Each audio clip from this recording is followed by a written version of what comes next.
و هنرمندان که امروز این لحظه های زیبای وصال زندگی هر یک ما و شما را به رقص و بازی در آوردم. دوباره سوی تو باز آمدم.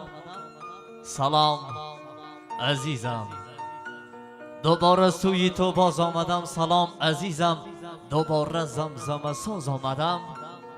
سلام عزیزم. ای بنده بیا به زیارت جام رویم. ای بنده بیا به زیارت جام رویم. زیر و رسول گفته باشد تماشا مبارک است. السلام ای یاری جان، دل مشتاق دیدار شماست. بلبلی دل پاره گلبرگی رخسار شماست. شکر آن را می کنیم، دل ما از سنگ نیست. بحر یار و دوستان کاشانه ما تنگ نیست. ای آرزوی جانم از ما سلام بادد. ای راحتی روانم از ما سلام بادد.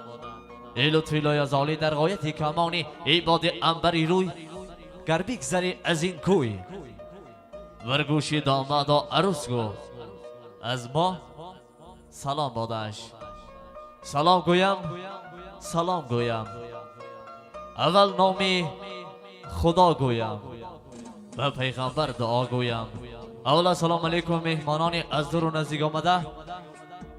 من شخصا از نام خود، از نام کلی هنرمندان اینجا حضور داشته، داماد و عروسی نازنین شاهنشاه امروزه رحمان جان و گل عروسک نازنینش فریده بانو که امروز این دو نوجوان توی دامادی و عروسی دارن. از صمیم قلبی جوانی تبریک و مبارکباد گفته بهرشان تمام خوشی های زندگی را تمنا داریم. خدا کند که با آمدی گل عروسک نازنین در این خاندان همیشه شادی و نشاط پی هم باشد و خدا کند که همان کبوتر بخت این دو نوجوان در آسمان بی‌غبار زندگی همیشه بلند پرواز باشد. و میگیم صدای تارونای آمد خوش آمد، بگردش جامیمه آمد خوش آمد. بروی خاندانی پاک دامن عروسی نیک پی آمد خوش آمد. یار دوستان نزدیکان پیوندان یا که شما را باری دیگر خوش آمدید گفتن. نوری دیده تاج بر سر میگیم. خدا کند که همان کشتی بخت این دو نوجوان در همان بحر بیکنار زندگی کشتی بختشان بی شکست و ریخت تا به ساحل برسد. داماد و عروس باری دیگر شما را تبریک و مبارکباد میگیم به این توی دامادی و عروسی. دوستانی عزیز و داماد و عروسی نازنین اجازت میدیم که به همان تخت شاهانه خود بنشینید. داماد و عروس عاشقانه بنشینید. چون امروز توی از خورسندی از البته امروز برای شادباش گفتنی این خاندان، برای شادباش گفتنی داماد و عروسی نازنین بهترین هنرمندان، بهترین روشگران و بهترین آوازندگان حضور دارند.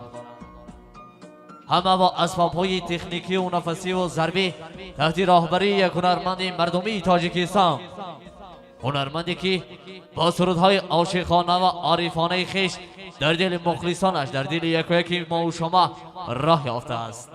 روی صحنه نجیب الله سید فزیزان دل با عرض احترام روی صحنه دعوت کرده باشیم استادی عزیز ارجمند را مرحمت.